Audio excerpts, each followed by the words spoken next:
Hindi ko alam kung anong ginawa kong masama para itrato nila ako ng ganun. Kala ko mamamatay na ako kasi handa na ako. Pero binuhay pa rin ako ni Lord. Sa ngayon ay hindi ko naiintindihan bakit nangyayari to sa aming mag-asawa.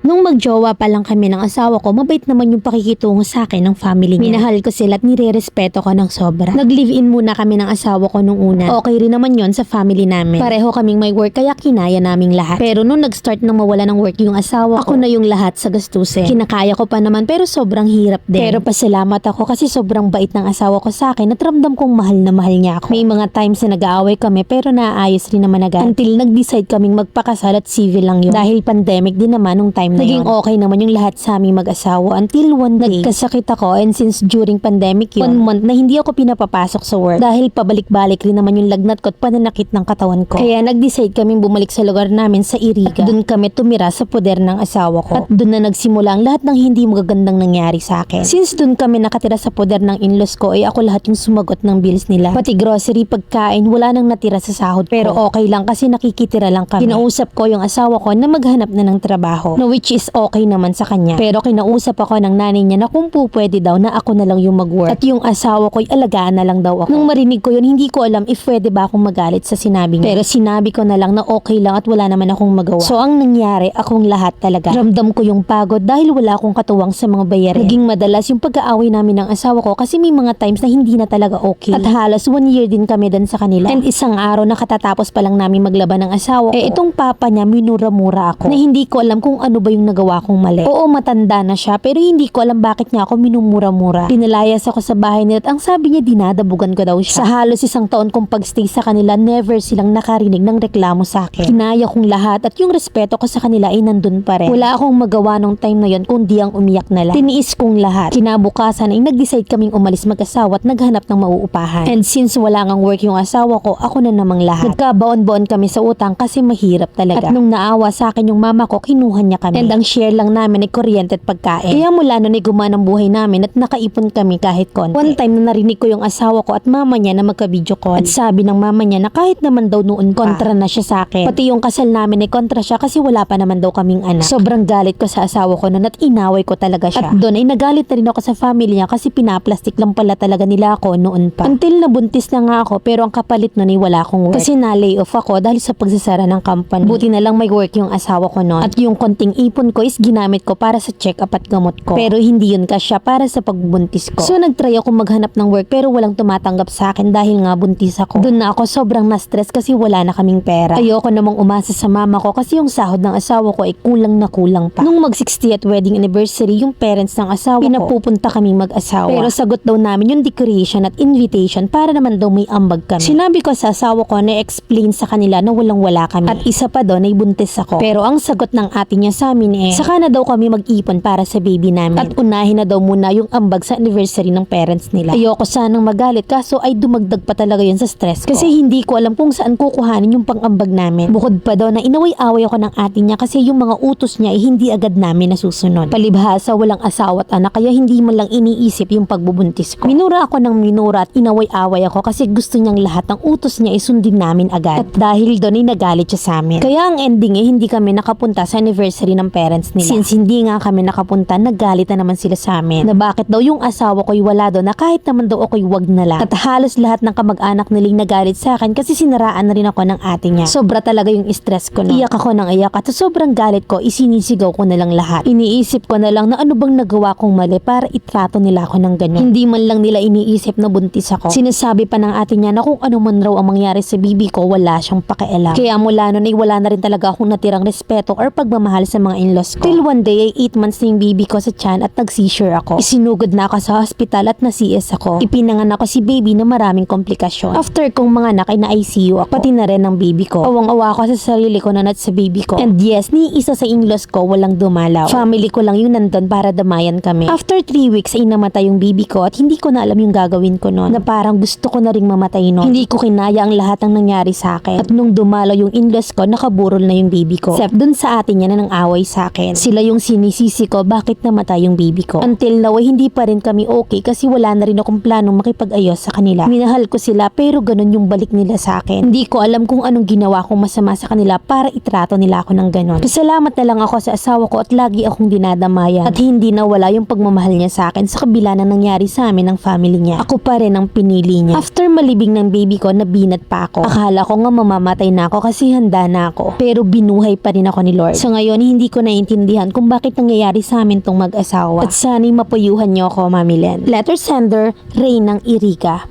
Mami, ilang taon na ba kayo? Yung asawa mo ilang taon na? Parang dalahin mo kasi. Nakakaumay. Sorry ha. Nanggigigil ako na parang ikaw lang yung required kumayod na tipunggol siya. Pagmamahal lang yung ambag. Tapos pag nakahanap ng work, parang kanya lang ata yung sahod. Kasi yung dadalwa pa lang kayo, hindi pa nalabas yung baby nyo no? Kulang na kulang pa, Diyos ko naman. Yung mga in-laws mo, deserve nilang ibaon sa limot. Lalo na yung ate ng asawa mo. Deserve niyang tumandang dalaga.